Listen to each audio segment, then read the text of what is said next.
한국은 국방 분야에서 세계 최강국으로 발돋움하고 있습니다. 미국이 차기 대선을 앞두고 있는 가운데 한국은 스스로를 보호하고 글로벌 무대에서 더 강력한 플레이어가 되기 위해 큰 움직임을 보이고 있습니다. 최근 무슨 일이 일어나고 있는지 이야기해 보겠습니다. 미국 대통령 선거의 두 주요 후보인 조 바이든과 도널드 트럼프가 최근 TV에서 대규모 토론회를 가졌습니다. 많은 이야기를 나눴지만 그 중에서도 각국이 국방비에 지출하는 금액에 대한 이야기가 나왔습니다. 트럼프는 자신이 대통령이었을 때 유럽 국가들이 국방비를 더 많이 내도록 했다고 말했습니다. 반면에 바이든은 트럼프가 국방을 위해 함께 일하는 큰 국가 그룹인 나토를 탈퇴하고 싶어 한다고 말했습니다. 바이든은 한국과 일본과 같은 우방이 있을 때 미국이 더 강해진다고 생각합니다. 이제 한국이 흥미로운 지점이 여기에 있습니다. 트럼프는 다시 대통령이 될 가능성이 높습니다.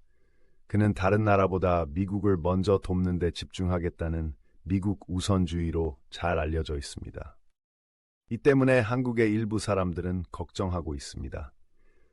트럼프가 대통령이 되더라도 미국이 북한으로부터 자신을 보호해 줄지 궁금해하는 것입니다.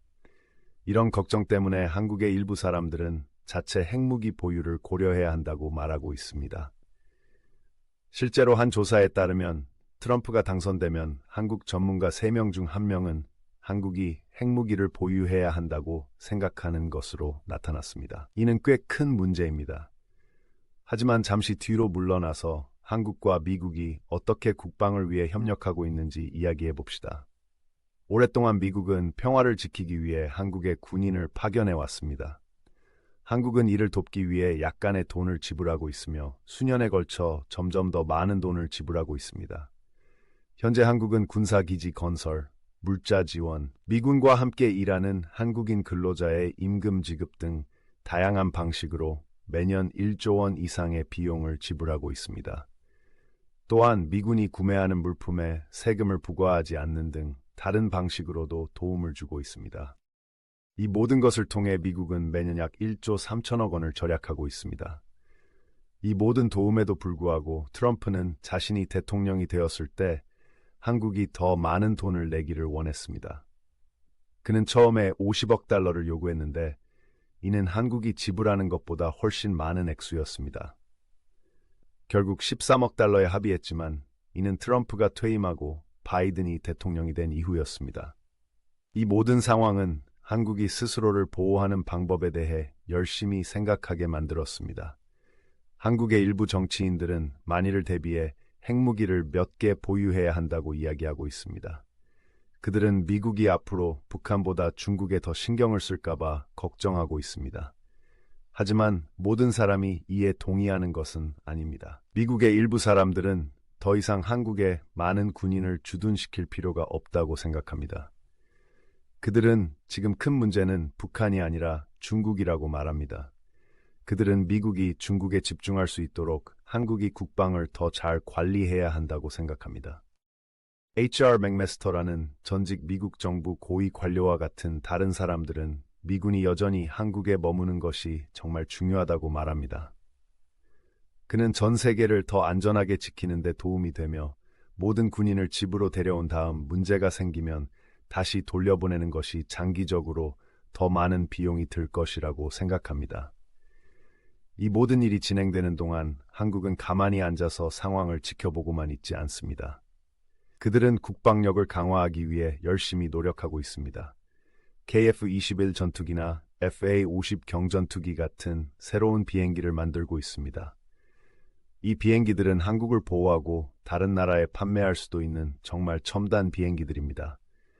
한국은 조종사 없이도 비행할 수 있는 드론과 인간처럼 생각할 수 있는 컴퓨터, 우리는 이를 AI라고 부릅니다 등 다른 멋진 기술도 연구하고 있습니다. 이 모든 것이 한국의 국방력을 강화하는 데 도움이 되고 다른 나라에 한국이 스스로를 보호하는 데 진지하다는 것을 보여줍니다.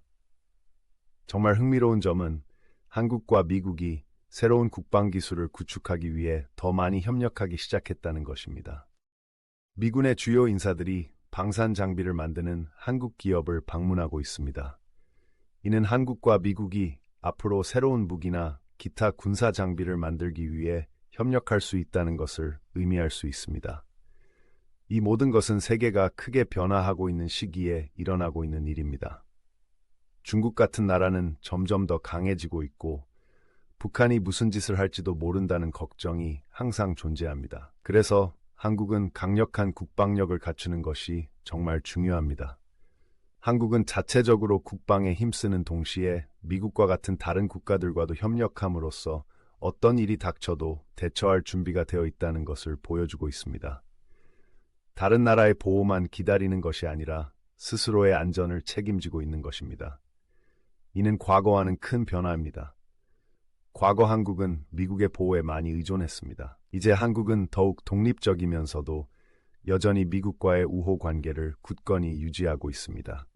마치 오랜 친구와 여전히 손을 잡고 있으면서 스스로 두 발로 서는 법을 배우며 한 국가로 성장하고 있는 것과 같습니다.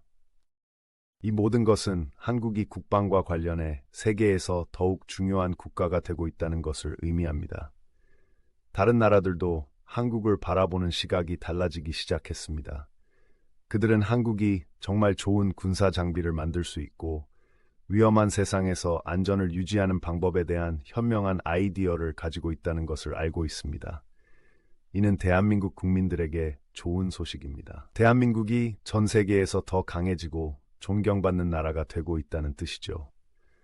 또한 국가가 자신을 보호하기 위해 열심히 노력하고 있다는 사실을 알고 더 안전하다고 느낄 수 있다는 의미이기도 합니다.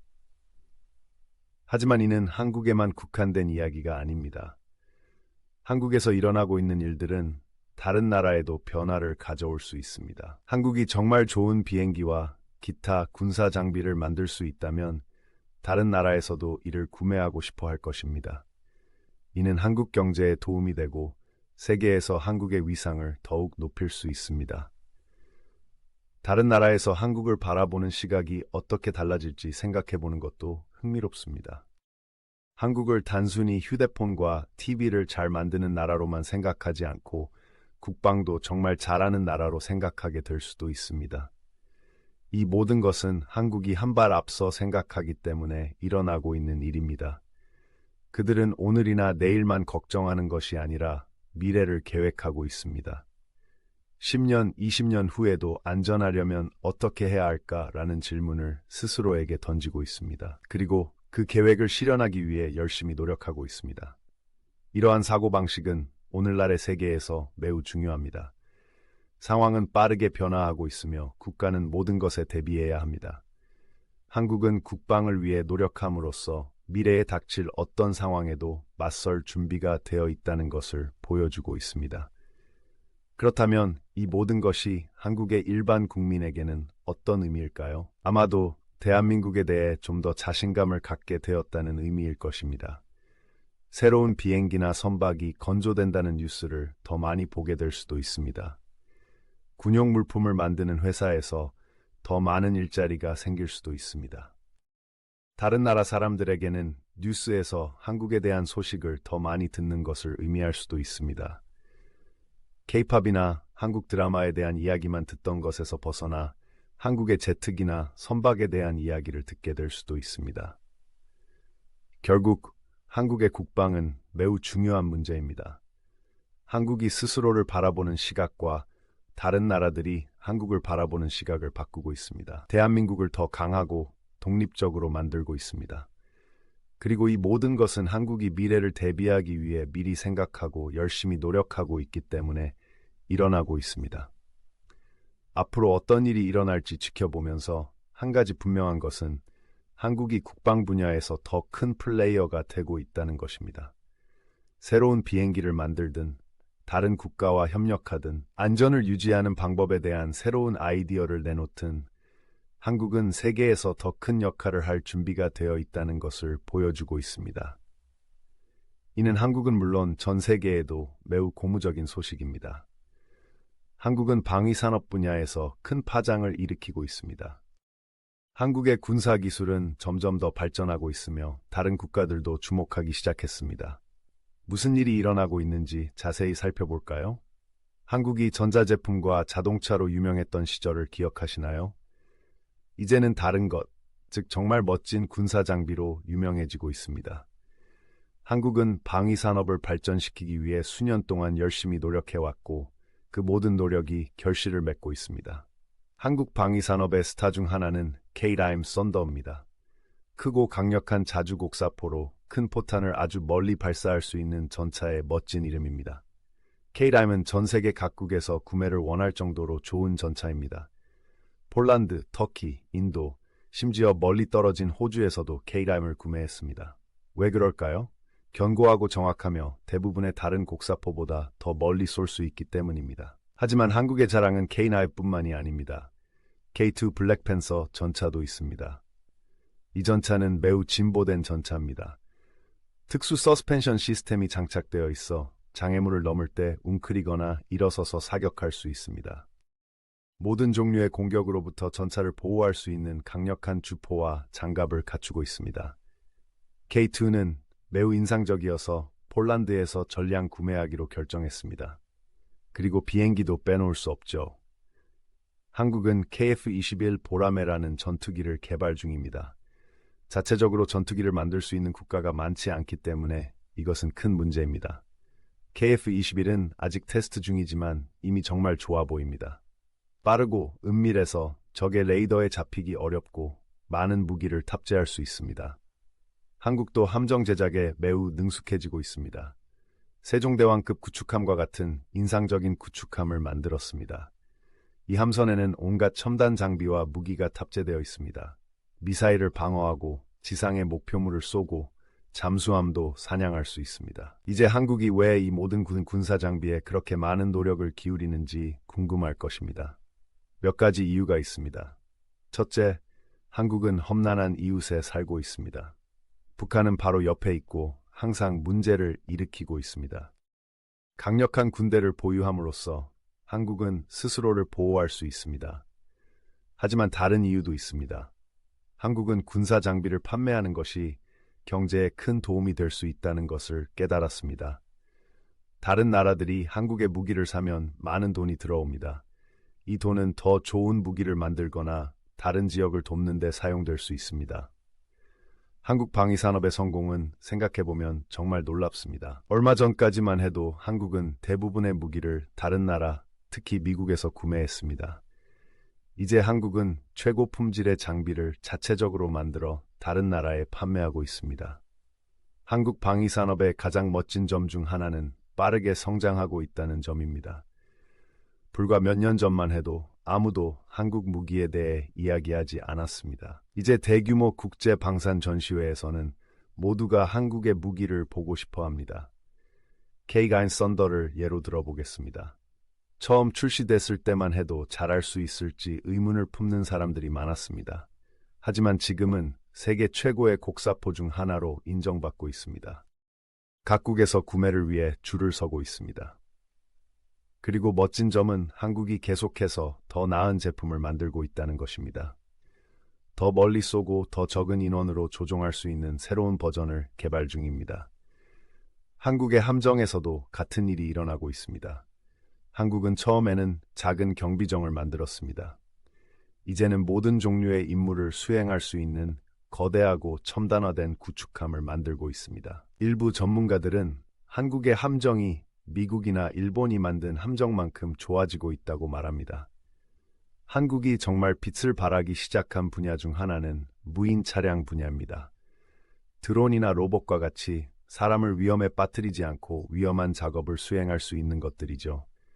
한국은 무리를 지어 함께 작업할 수 있는 매우 영리한 드론을 개발했습니다. 또한 전투에서 군인들을 도울 수 있는 무인 지상 차량도 만들었습니다. 이 모든 것에서 정말 인상적인 것은 한국이 다양한 기술을 결합하는 방식입니다. 다른 나라에서 하는 것을 단순히 모방하는 것이 아닙니다. 새로운 아이디어와 새로운 방식을 제시하고 있습니다. 예를 들어 인공지능을 활용해 무기를 더 스마트하고 효과적으로 만들고 있습니다. 이러한 모든 성공으로 다른 나라들도 주목하고 있습니다. 일부는 조금 걱정하고 있습니다. 한국을 방산 분야의 주요 플레이어로 보는데 익숙하지 않기 때문입니다. 다른 나라들은 흥분하고 있습니다. 한국을 협력할 수 있는 새로운 파트너로 보고 있습니다. 오랜 기간 한국의 주요 군사 동맹국이었던 미국의 감정은 엇갈리고 있습니다. 한편으로는 한국이 더 강해지는 것을 보고 기뻐하고 있습니다. 더 강한 한국은 더 강한 동맹을 의미하니까요. 다른 한편으로는 한국이 미국 방산업체와 경쟁을 시작하게 될지도 모른다는 우려도 있습니다. 하지만 대체로 세계는 한국의 성취에 감탄하고 있습니다. 미국이나 유럽에서만 무기를 구매하던 나라들이 이제는 한국산 무기를 진지하게 고려하고 있습니다. 한국산 무기는 성능이 뛰어나면서도 가격이 저렴하다는 점이 마음에 들기 때문이죠. 한국의 성공은 무기 자체에만 국한된 것이 아닙니다. 비즈니스 방식도 마찬가지입니다. 한국 기업들은 종종 기술을 판매하는 국가와 기꺼이 기술을 공유합니다. 이는 한 국가가 한국의 무기를 구매할 때 단순히 장비만 구매하는 것이 아니라는 것을 의미합니다.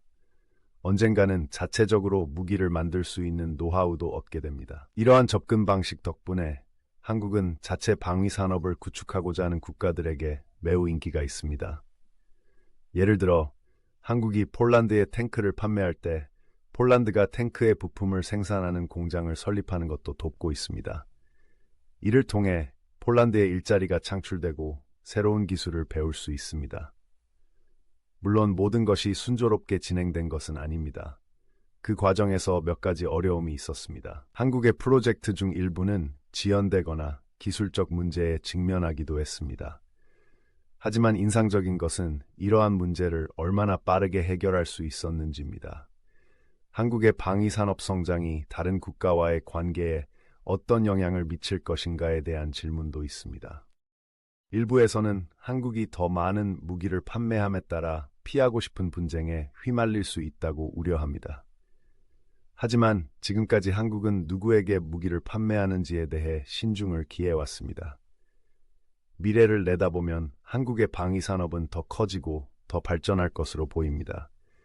이미 레이저 무기나 극초음속 미사일 같은 것들을 연구하고 있습니다. 이런 것들은 공상과학 소설의 소재였던 미래형 무기입니다. 한국이 집중하고 있는 분야 중 하나는 무기의 연결성을 강화하는 것입니다.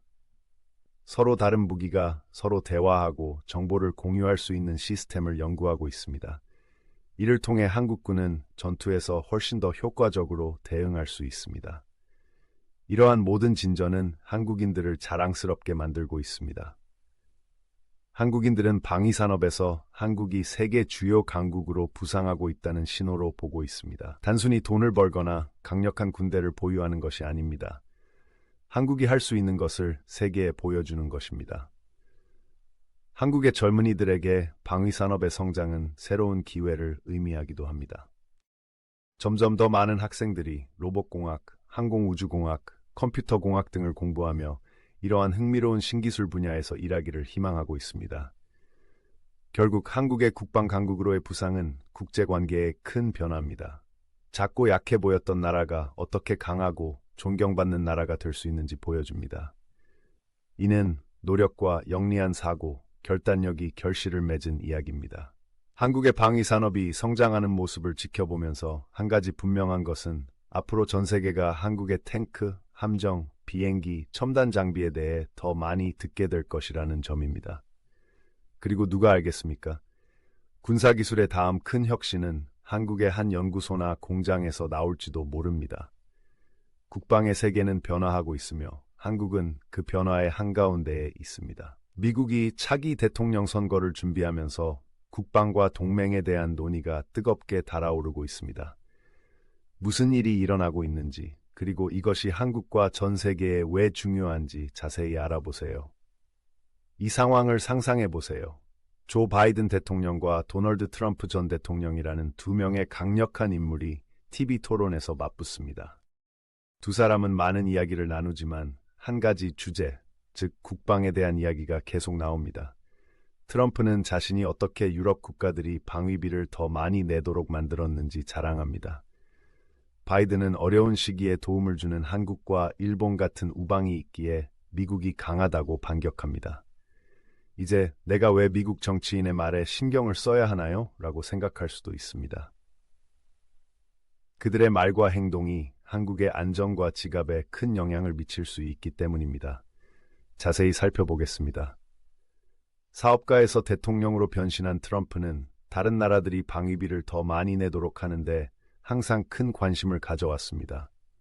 그가 대통령이었을 때 그는 한국에 주한미군 주둔 비용을 더 내라고 강하게 밀어붙였습니다. 처음에 그는 연간 50억 달러를 원했습니다. 엄청난 금액이죠. 결국 바이든 대통령 아래서 13억 달러로 결정되었습니다. 하지만 그거 아세요? 그들은 2026년까지 한국이 얼마를 지불해야 하는지 알아내려고 다시 이야기하고 있습니다. 여기서 흥미로운 점이 있습니다. 트럼프는 다시 대통령이 될 가능성이 높습니다. 그렇게 된다면 그는 한국이 더 많은 돈을 내도록 더 강하게 밀어붙일 수 있습니다. 일각에서는 트럼프의 미국 우선주의가 북한의 핵 위협에 대한 한국의 방어력을 약화시킬 수 있다고 우려하고 있습니다. 실제로 CSIS라는 대형 싱크탱크의 조사에 따르면 트럼프가 승리하면 한국 전문가 3명 중 1명은 한국이 자체 핵무기를 보유해야 한다고 생각하는 것으로 나타났습니다. 큰 문제입니다. 하지만 잠깐만요. 트럼프는 한국의 방위비 분담금에 대해 사실과 다른 말을 하고 있습니다. 사실 한국은 그들이 해야 할 것보다 훨씬 더 많이 도와주고 있습니다. 1966년으로 시간을 거슬러 올라가 봅시다. 당시 한국과 미국은 주한미군 주둔에 관한 협정을 체결했습니다. 처음에는 미국이 대부분의 비용을 부담했습니다. 하지만 1991년부터 한국이 점점 더 많은 비용을 부담하기 시작했습니다. 현재 한국은 매년 1조 원, 미화 약 7억 5천 달러 이상을 군사시설 건설, 물자 지원, 미군을 돕는 한국인 근로자 임금 지급 등 다양한 비용으로 지불하고 있습니다. 이뿐만이 아닙니다. 한국은 또한 미군에게 세금 감면과 저렴한 공공요금을 제공하여 매년 약 1조 3천억 원을 절약하고 있습니다. 정말 많은 도움이 되고 있습니다. 심지어 한국은 오래된 미군 기지를 반환할 때 청소 비용까지 지불합니다. 지저분한 집 손님을 치우는 것과 비슷하지만 훨씬 더 큰 규모입니다. 이 모든 도움에도 불구하고 트럼프는 한국이 원하는 만큼 비용을 지불하지 않으면 미군을 철수하겠다고 협박했습니다. 많은 한국인들은 이것이 불공평하고 강압적이라고 느꼈습니다. 이제 트럼프가 다시 집권할 가능성이 높아지면서 일부 한국 정치인들은 만일을 대비해 우리도 핵무기가 필요할지도 모른다고 생각하고 있습니다. 그들은 미국이 북한으로부터 한국을 보호하는 것보다 중국에 더 집중할까봐 걱정하고 있습니다. 미국에서는 한국의 군대를 계속 주둔시켜야 하는지에 대한 논쟁이 벌어지고 있습니다.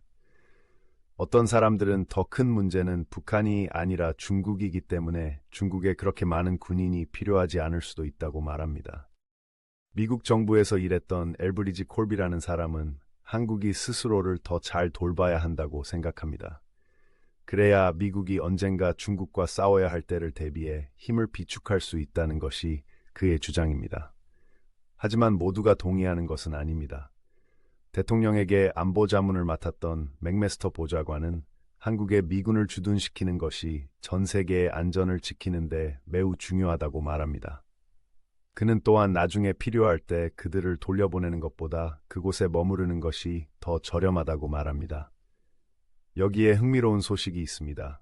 한국과 미국이 새로운 군사기술을 개발하는데 더 많은 협력을 시작할 수 있다는 것입니다.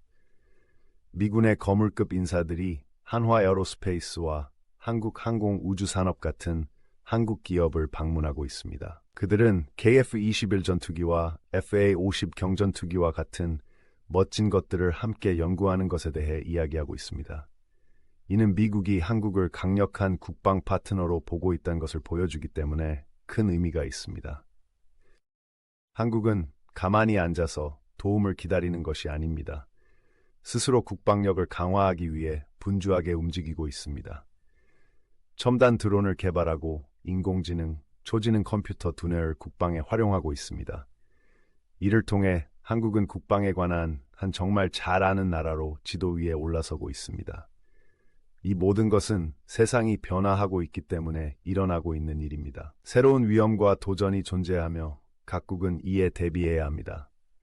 한국은 스스로를 보호하고 우방을 돕는 일에 진지하다는 것을 보여주고 있습니다.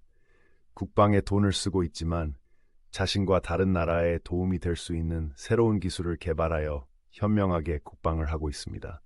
여기서 중요한 점은 한국이 세계 국방의 주요 플레이어가 되고 있다는 것입니다. 더 이상 미국에만 의존하는 것이 아니라 스스로의 능력을 보여주고 있습니다. 이는 한국이 스스로를 더 잘 돌볼 수 있을 뿐만 아니라 미국과 같은 국가들에게도 더 강력한 친구가 될 수 있다는 것을 의미하기 때문에 매우 중요합니다. 이렇게 생각해 보세요. 한국은 항상 선생님의 도움이 필요했던 학생과 같습니다. 이제 그 학생은 수학을 너무 잘해서 다른 학생들을 돕고 심지어 선생님에게 새로운 아이디어까지 제시하고 있습니다. 정말 멋지지 않나요? 이 모든 과정을 지켜보면서 한국의 국방 스토리가 아직 끝나지 않았음을 알 수 있습니다.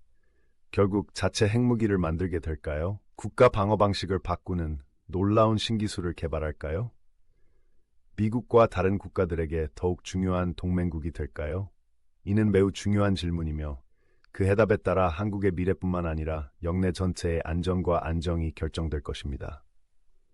한 가지 확실한 것은 한국은 더 이상 방관자가 아니라는 점입니다. 한국은 지금 이 게임에 참여하고 있으며 승리를 위해 뛰고 있습니다. 전 세계가 다가오는 미국 대통령 선거를 지켜보면서 국제 국방 관계에 어떤 영향을 미칠지 주목하고 있습니다. 최근 조 바이든 대통령과 도널드 트럼프 전 대통령은 4년 만에 처음으로 맞대결을 펼치며 열띤 TV 토론을 벌였습니다. 두 사람은 많은 이야기를 나눴지만 그 중에서도 특히 눈에 띄는 주제는 국방비 지출이었습니다. 트럼프는 자신이 대통령이었을 때 유럽 국가들이 자국의 국방비를 더 많이 내도록 한 것에 대해 자랑했습니다. 그는 자신이 돈을 내도록 했다고 말하며 그것이 미국의 큰 승리라고 주장했습니다. 반면 바이든은 트럼프가 방위를 위해 협력하는 대규모 국가 그룹인 나토를 탈퇴하려 한다고 비판했습니다. 바이든은 어려운 시기에 우크라이나를 도와준 한국, 일본 등 다른 나라들과의 우정 덕분에 미국은 강하다고 말했습니다.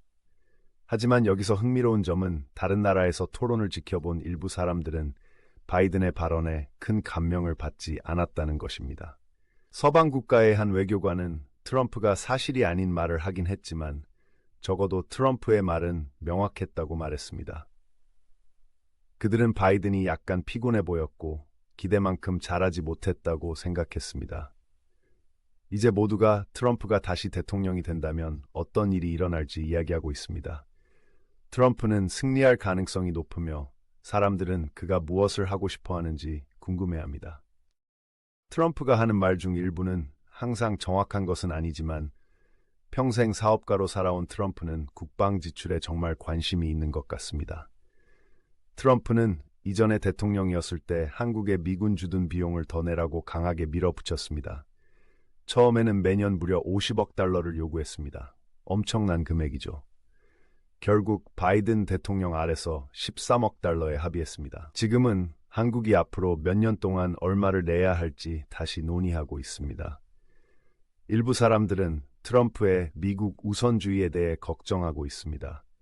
미국이 특히 북한의 핵 위협으로부터 다른 국가들을 보호할 준비가 되어 있지 않다는 뜻일 수 있다고 생각합니다. CSIS라는 대규모 연구 그룹에 따르면 트럼프가 다시 대통령이 된다면 한국의 전문가 3명 중 1명은 한국이 자체 핵무기를 보유해야 한다고 생각하는 것으로 나타났습니다. 점점 더 많은 한국인들이 스스로를 보호할 수 있어야 한다고 말하고 있습니다. 하지만 트럼프가 방위비에 대해 말하는 것 중 많은 부분이 옳지 않습니다. 한국은 실제로 미국의 필요 이상으로 많은 지원을 해오며 큰 도움을 주고 있습니다. 1966년에 한미 양국은 주한미군 주둔에 관한 협정을 맺었습니다. 처음에는 미국이 대부분의 비용을 지불했습니다. 하지만 1991년 이후 한국 경제가 강해지고 미국이 재정적 도움이 필요해지면서 한국이 점점 더 많은 비용을 부담하고 있습니다. 요즘 한국은 매년 1조 원, 약 10억 달러 이상을 미군 주둔 비용으로 지원하고 있습니다. 군대를 위한 건물을 짓고 물자를 지원하고 심지어 미군을 돕는 한국인 노동자들에게 월급을 주기도 합니다. 또한 세금을 부과하지 않고 전기를 싸게 공급하는 등 좋은 일을 하고 있어 미국은 매년 약 1조 3천억 원을 절약하고 있습니다. 심지어 한국은 미국이 떠날 때 많은 비용이 드는 오래된 미군 기지를 청소하는 비용까지 지불했습니다. 이 모든 도움에도 불구하고 트럼프는 한국이 원하는 만큼의 비용을 지불하지 않으면 미군을 철수하겠다고 협박했습니다. 이로 인해 많은 한국인들이 왕따를 당하는 것처럼 느꼈습니다. 이제 한국 정부 내 일부 사람들은 자체적으로 핵무기를 몇 개 보유할 수도 있다는 생각을 하고 있습니다. 그들은 트럼프가 다시 대통령이 되면 미국이 북한으로부터 한국을 보호하는 것보다 중국과의 관계에 더 신경을 쓸까봐 걱정하고 있습니다. 미국에서는 미군이 한국에 계속 주둔해야 하는지에 대해 다양한 생각을 가지고 있습니다. 어떤 사람들은 지금 가장 큰 문제는 북한이 아니라 중국이기 때문에 한국에 그렇게 많은 미군이 필요하지 않을 수도 있다고 생각합니다. 미군에서 일했던 엘브리지 콜비라는 사람은 한국이 스스로를 더 잘 돌봐야 한다고 말합니다. 그는 언젠가 중국과 싸울 경우를 대비해 미국이 힘을 비축해야 한다고 생각합니다. 하지만 모두가 동의하는 것은 아닙니다. 대통령의 핵심 보좌관이었던 맥메스터 보좌관은 한국에 미군을 주둔시키는 것이 전 세계의 안전을 지키는데 매우 중요하다고 말합니다. 그는 또한 병력을 모두 본국으로 데려온 다음 나중에 문제가 생기면 다시 돌려보내는 것보다 주둔하는 것이 더 저렴하다고 말합니다. 맥메스터는 트럼프가 각국이 더 많은 비용을 지불하도록 하겠다는 말은 더 나은 협상을 이끌어내기 위한 방법일 뿐이라고 생각합니다. 그는 트럼프가 정말로 모든 병사들을 집으로 데려오고 싶어 한다고 생각하지 않습니다. 한국과 미국이 새로운 군사기술을 만들기 위해 협력할 수도 있다는 흥미로운 소식이 있습니다. 최근 미국 국방부의 거물급 인사들이 한화 에어로스페이스와 한국항공우주산업 등 군수품을 만드는 한국 기업을 방문했습니다. 이는 KF-21과 FA-50과 같은 멋진 비행기를 다른 나라에 더 많이 판매하기 위해 협력하겠다는 의미일 수 있습니다. 한국은 자체적으로 방산 장비를 만드는데 정말 능숙해지고 있습니다. 그들은 스마트 드론을 연구하고 있고 군사 분야의 AI, 슈퍼 스마트 컴퓨터와 같은을 사용하고 있습니다. 덕분에 한국은 국방 분야에서 세계 최고의 강국이 되었습니다. 이 모든 것은 세계가 변화하고 있고 각국이 스스로를 보호할 준비가 되어 있어야 하기 때문에 일어나고 있는 일입니다. 한국은 국방비를 지출하고 안전을 유지하기 위해 미국과 협력하는 데 큰 역할을 하고 있습니다. 한국인들은 스스로를 돌볼 수 있기를 원하지만 상황이 어려울 때 도움을 줄 수 있는 좋은 친구도 갖고 싶어 합니다. 따라서 미국 대선에서 어떤 일이 일어날지에 대해 많은 이야기와 걱정이 있지만 한국은 강인하게 버티고 있습니다. 한국은 스스로의 방어를 강화하고 멋진 신기술을 만들고 미국과의 우정을 굳건히 지키고 있습니다. 마치 전 세계를 향해 우리는 무엇이든 준비되어 있습니다. 라고 말하는 것 같습니다. 이는 한 국가가 어떻게 자신을 보호하는 동시에 다른 나라의 좋은 친구가 될 수 있는지를 보여주기 때문에 큰 의미가 있습니다. 한국은 국방 분야에서 진정한 리더가 되고 있으며 다른 나라들도 이를 주목하기 시작했습니다. 누가 알겠습니까? 언젠가는 한국의 비행기와 탱크가 전 세계의 평화를 지키는 데 일조하는 모습을 보게 될지도 모르죠. 한국이 앞으로 어떤 일을 해낼지 모두가 주목하고 있는 흥미로운 시기입니다. 더 멋진 비행기를 만들까요? 군에서 AI를 활용할 수 있는 새로운 방법을 생각해낼까요? 한 가지 확실한 것은 한국이 강하고 똑똑하며 동시에 좋은 친구가 될 수 있다는 것을 전 세계에 보여주고 있다는 것입니다. 최근 몇 년 동안 한국은 세계 방위 산업에서 두각을 나타내고 있습니다. 한국의 군사기술과 장비는 전 세계 국가들로부터 관심과 존경을 받고 있습니다. 이러한 부상은 우연이 아니라 수년간의 노력과 혁신, 결단력의 결과입니다. 한국의 가장 인상적인 성과 중 하나인 KF-21 전투기부터 시작하겠습니다. 이 날렵하고 강력한 항공기는 한국 최초의 국산 전투기가 될 예정입니다. 전 세계에서 소수의 국가만이 자체적으로 첨단 전투기를 제작할 수 있기 때문에 이는 큰 의미가 있습니다. KF-21은 빠르고 민첩하며 최첨단 기술이 집약된 전투기입니다. 이미 다른 나라에서 구매에 관심을 보이고 있을 정도로 인상적입니다. 하지만 KF-21이 한국의 유일한 성공 사례는 아닙니다. 한국은 또한 국제시장에서 화제가 되고 있는 자주곡사포인 K-라이 썬더를 개발했습니다. 이 이동식 포병 시스템은 장거리에서 포탄을 정확하게 발사할 수 있어 현대 군대의 소중한 자산이 되고 있습니다. 폴란드, 터키, 호주 등의 국가에서 이미 K-란을 구매했으며 더 많은 국가들이 K-란을 구매하기 위해 줄을 서고 있습니다. 한국의 해군 조선 산업도 두각을 나타내고 있습니다. 한국은 외국 해군의 눈길을 사로잡는 첨단 군함, 잠수함 및 기타 선박을 생산하고 있습니다. 예를 들어 한국 조선소들은 필리핀을 위한 첨단 호위함과 베트남을 위한 초계함을 건조하고 있습니다. 이러한 거래는 돈을 벌어들일 뿐만 아니라 한국이 다른 국가와 강력한 관계를 구축하는 데에도 도움이 됩니다. 한국이 방위 산업에서 성공한 이유 중 하나는 혁신과 기술에 집중하기 때문입니다. 한국은 연구개발에 막대한 투자를 하며 항상 군사 장비를 개선할 방법을 찾고 있습니다. 이러한 접근 방식은 한국군이 전장에서 우위를 점할 수 있는 첨단 드론, 로봇 및 기타 첨단 시스템을 개발하는 데 기여했습니다. 한국이 부상한 또 다른 요인은 가격 대비 좋은 가치를 제공하는 능력입니다. 미국과 러시아 같은 국가는 오랫동안 세계 무기 시장을 지배해왔지만 이들의 제품은 매우 비싼 경우가 많습니다.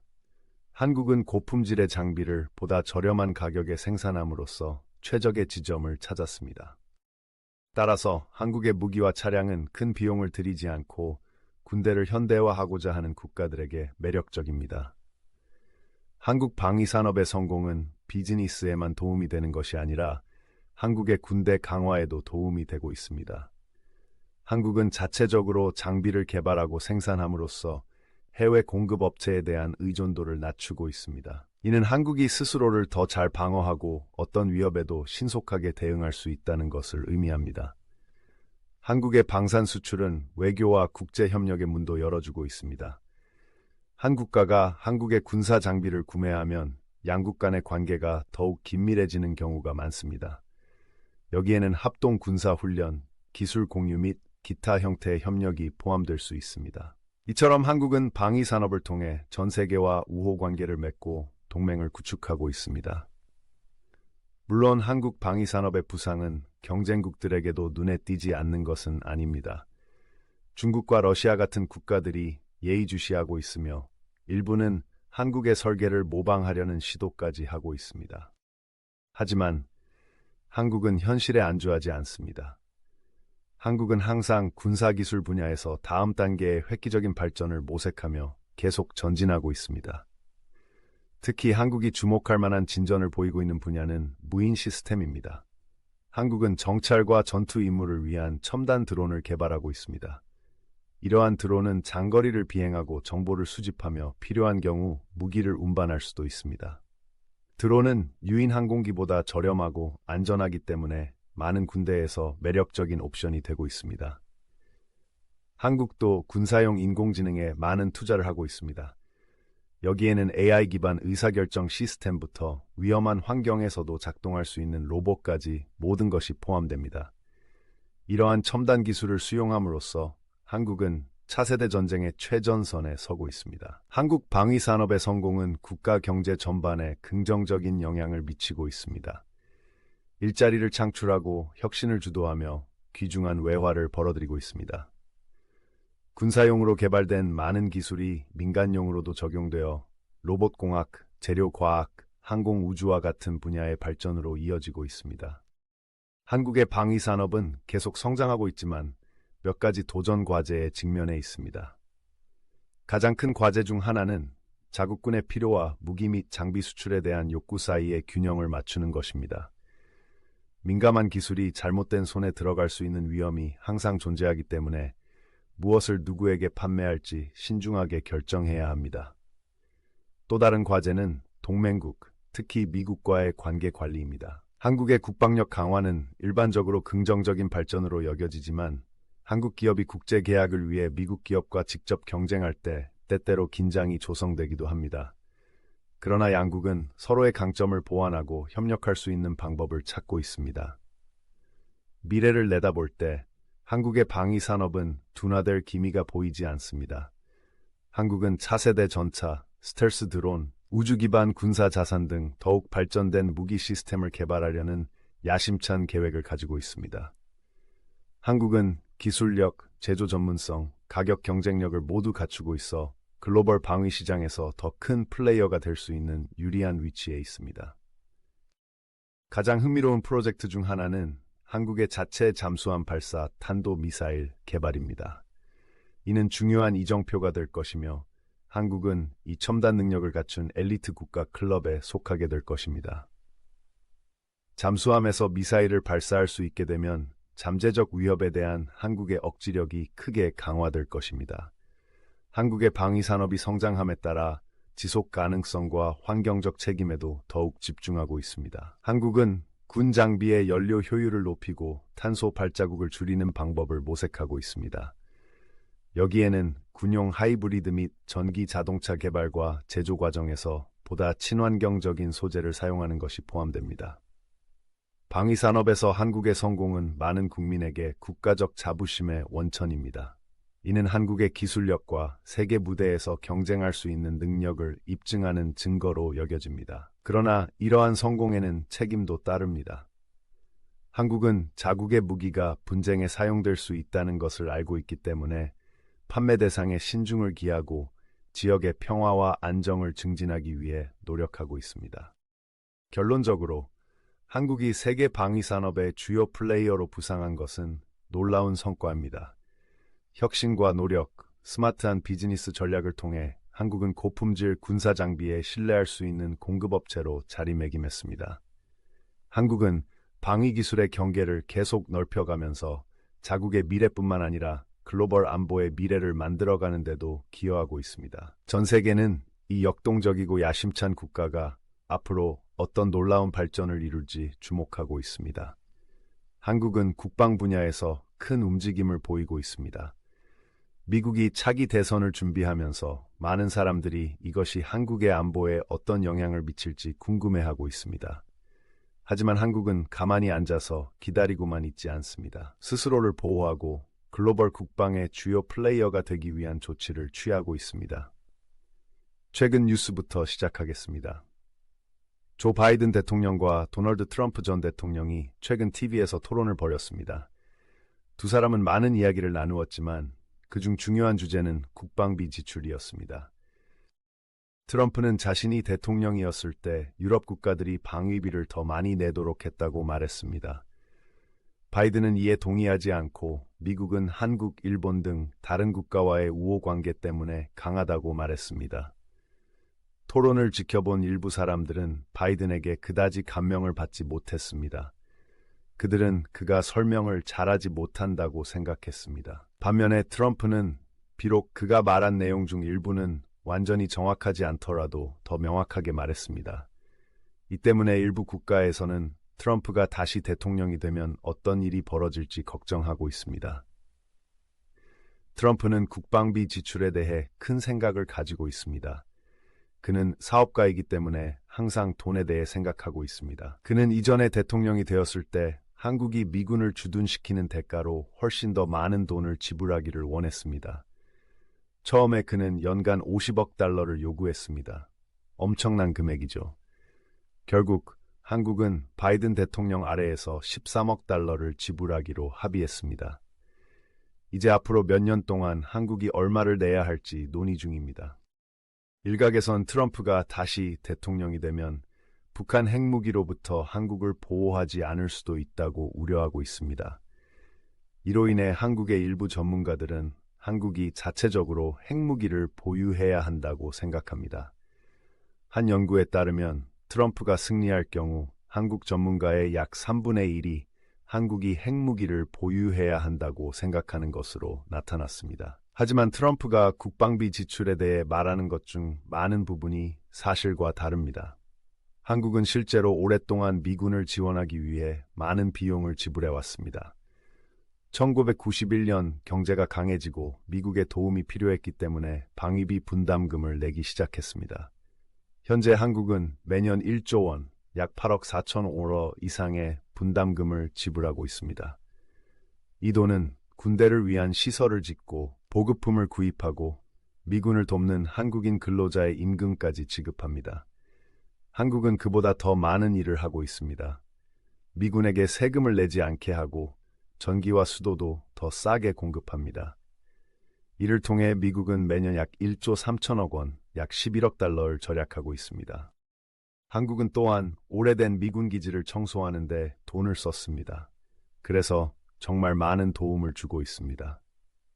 한국이 이 모든 일을 하고 있음에도 트럼프는 여전히 더 많은 돈을 내지 않으면 미군을 한국에서 철수시킬 수 있다고 말했습니다. 이에 많은 한국인들이 화를 냈습니다.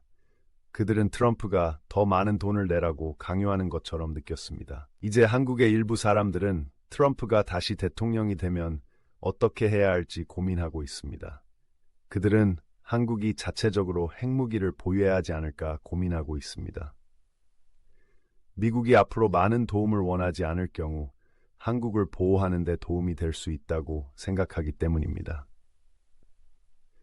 미국에서는 미군이 한국에 계속 주둔해야 하는지에 대해 다양한 생각을 가지고 있습니다. 어떤 사람들은 미국이 북한 대신 중국에 더 집중해야 한다고 생각합니다. 한국이 스스로 국방을 더 잘해야 한다는 의견도 있습니다. 미국 정부에서 일했던 한 전문가인 엘브리지 콜비는 한국이 스스로를 보호하는 주체가 되어야 한다고 말합니다. 그는 미국이 중국과 싸울 경우를 대비해 힘을 비축해야 한다고 생각합니다. 하지만 모두가 이에 동의하는 것은 아닙니다. 미국 정부에서 일했던 또 다른 전문가인 HR 맥마스터는 미군이 한국에 머무는 것이 정말 중요하다고 말합니다. 그는 이것이 전 세계를 더 안전하게 지키는 데 도움이 된다고 생각합니다. 그는 또한 나중에 필요할 경우 병력을 돌려보내는 것보다 지금 주둔하는 것이 더 저렴하다고 말합니다. 맥메스터는 또한 트럼프가 한국에 더 많은 돈을 내라는 말이 진심이 아니라고 생각합니다. 그는 트럼프가 단지 협상을 통해 더 나은 협상을 이끌어내려는 것이라고 생각합니다. 이 모든 일이 벌어지는 동안 한국은 마냥 기다리지 않고 있습니다. 국방력을 강화하기 위해 열심히 노력하고 있습니다. 또한 새로운 군사기술을 개발하기 위해 미국과 더욱 긴밀히 협력하고 있습니다. 최근 미국의 주요 국방 관계자들이 군사 장비를 만드는 한국 기업들을 방문했습니다. 그들은 한화 에어로스페이스와 한국 항공우주산업 같은 곳을 방문했습니다. 이는 한국과 미국이 새로운 무기와 차량을 만들기 위해 협력할 수 있다는 것을 의미할 수 있기 때문에 매우 흥미로운 일입니다. 심지어 이 중 일부를 다른 나라에 판매할 수도 있습니다. 한국은 이미 KF-21 전투기와 FA-50 경전투기 등 인상적인 항공기를 만들고 있습니다. 미국은 일본과 비슷한 프로젝트를 진행 중이긴 하지만 이들의 관심을 갖고 있습니다. 한국은 그보다 더 많은 일을 하고 있습니다. 첨단 드론을 개발하고 인공지능 AI를 방위 시스템에 활용하고 있습니다. 이는 한국을 군사기술의 최전선에 서게 하는 정말 첨단 기술입니다. 이 모든 것은 세상이 변화하고 있기 때문에 일어나고 있는 일입니다. 새로운 위협과 도전이 존재하며 각국은 이에 대비해야 합니다. 한국은 세계 국방의 주요 플레이어로 발돋움할 준비가 되어 있음을 보여주고 있습니다. 그렇다면 이 모든 것이 무엇을 의미할까요? 그것은 한국이 국방을 매우 진지하게 받아들이고 있다는 뜻입니다.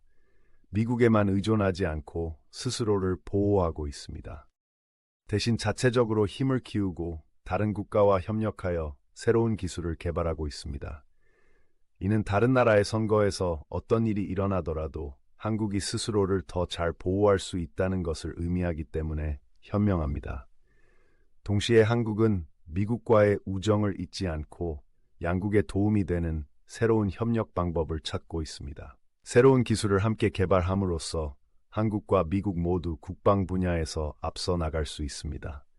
지금은 한국에게 흥미로운 시기입니다. 한국은 단순히 보호가 필요한 작은 나라가 아니라는 것을 전 세계에 보여주고 있습니다. 그 대신 군사기술과 국방 전략의 리더가 되고 있습니다. 그들은 미래를 앞서 생각하고 미래에 닥칠 모든 일에 대비하고 있습니다. 한국의 젊은이들에게 이는 미래의 새로운 기회를 의미할 수 있습니다.